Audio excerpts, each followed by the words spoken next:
Hello, dear friends. This is Phone Support Channel. Before you start watching this video, please subscribe to the channel and give it a like. Thank you. In this video, I want to show and tell you how to remember the password to your Wi-Fi. If you have iOS 16 and above installed, then this method will work. So if you need to know the password, then update to a later version of iOS. We will be able to find out the password from any network that we were already connected to. So this is the real way. We go into the settings, select the Wi-Fi item. Next, we click on the Edit button.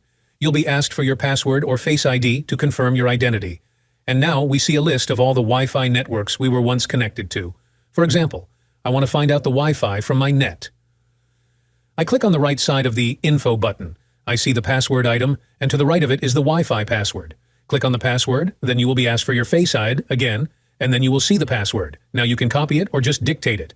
So, there is an easy way that you can use to find out the password to any Wi-Fi you are connected to. Done. The method is relevant in 2024. Nothing complicated. If you like this video, please like and subscribe to the channel, and also watch other useful videos on the channel. That was Phone Support. Bye-bye.